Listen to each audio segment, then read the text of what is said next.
तो आज हम एक खास स्रोत पर बात कर रहे हैं। इसका शीर्षक है गरीब भिखारी का दैनिक संघर्ष। और हम कोशिश करेंगे समझने की कि एक गरीब भिखारी की रोज की जिंदगी, उसकी सच्चाई, उसकी दुनिया कैसी होती है, जैसा इस स्रोत में दिखाया गया है। हाँ, ये स्रोत ना एक तरह से हमें सीधे उसकी जिंदगी की असलियत में ले जाता है। बिल्कुल।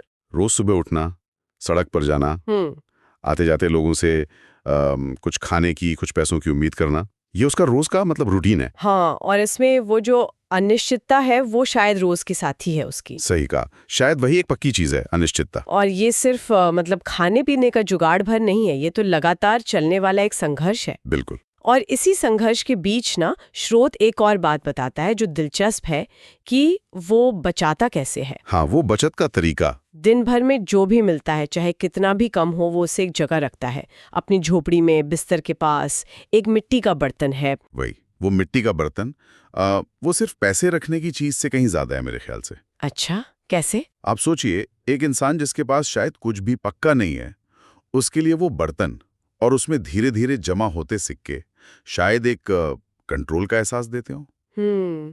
ये बात तो है। बाहर की दुनिया तो कठोर है, उसके सामने ये जैसे उसकी अपनी छोटी सी सही पर एक तिजोरी है। ये एक अलग नजरिया है। तो क्या हम ये कह सकते हैं कि हर सिक्का जो उसमें गिरता है वो सिर्फ पैसा नहीं, बल्कि शायद कोई उम्मीद भी जमा हो रही हो भविष्य के लिए? हो सकता है, बिल्कुल हो सकता है। या फिर बस बुरे वक्त के लिए एक सेफ्टी नेट? शायद दोनों ही बातें। वो उसकी रोज की मेहनत का एक ठोस सबूत तो है ही। हाँ। हर बार जब सिक्का गिरता होगा, खनक होती होगी, तो शायद उसे लगता होगा कि हाँ, आज का संघर्ष बेकार नहीं गया। तो उम्मीद तो है, लेकिन साथ ही ये उसकी तंगहाली का भी प्रतीक है कि मिट्टी का बर्तन ही उसका बैंक है। सही बात है। ये उसकी दुनिया की सीमाएं भी दिखाता है। बिल्कुल। स्रोत में एक खास दिन का जिक्र भी है।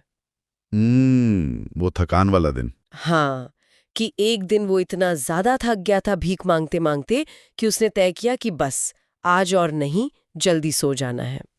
ये सुनने में छोटी सी बात लगती है, पर शायद है नहीं। क्यों? मतलब शारीरिक थकान तो होती ही होगी। हाँ, शारीरिक थकान तो है ही, पर ये शायद सिर्फ जिस्मानी थकान नहीं है। अच्छा। सोचिए, रोज रोज का वो रिजेक्शन झेलना, वो अनिश्चितता, वो संघर्ष, उससे एक मानसिक, एक भावनात्मक थकावट भी तो होती होगी ना। हाँ, ये बात तो सही है। तो उसका वो जल्दी सो जाना एक तरह से उस दिन के लिए उस संघर्ष पर जैसे पूर्ण विराम लगाना है।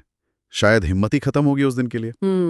ये घटना ना उसके जीवन की मुश्किलों का एक मानवीय पहलू दिखाती है। हाँ, ये सिर्फ एक भिखारी की कहानी नहीं रह जाती, ये एक इंसान की कहानी बन जाती है जो अपनी हद तक पहुंच गया है, कम से कम उस दिन के लिए। सही कहा। और ये हमें याद दिलाता है कि इस तरह की जिंदगियां जो अक्सर हमें दिखती नहीं, वो भी हमारे समाज का हिस्सा हैं। बिल्कुल। हम बड़ी बड़ी बातें करते हैं, बड़े आंकड़ों की, लेकिन एक व्यक्ति के स्तर पर रोज की जद्दोजहद कैसी दिखती है, ये कहानी उसकी एक झलक दे जाती है। तो अगर हम इस पूरी बातचीत को समेटें तो ये स्रोत हमें एक बहुत ही साधारण, लगभग अनदेखी सी जिंदगी की कठोर सच्चाई दिखाता है। उसके रोज के संघर्ष, हाँ, सड़क पर गुजरता दिन, वो मिट्टी के बर्तन में जमा होती छोटी सी पूंजी, और फिर एक दिन की वो हद दर्जे की थकान, ये सब मिलकर एक तस्वीर बनाते हैं। बिल्कुल। और ये हमें एक गहरे सवाल के पास छोड़ जाता है। क्या? कि हम उसके बाहरी संघर्ष को तो देख पा रहे हैं, जैसा स्रोत ने बताया, लेकिन उस मिट्टी के बर्तन में जमा होती मामूली सी रकम के पीछे या उस थकान के पीछे उस इंसान की अपनी ख्वाहिशें क्या हो सकती हैं? उसके डर, या शायद कोई ऐसा सपना जो उसने कभी किसी को बताया ना हो। हाँ, जिन पर शायद किसी की नजर ही नहीं जाती। कभी नहीं।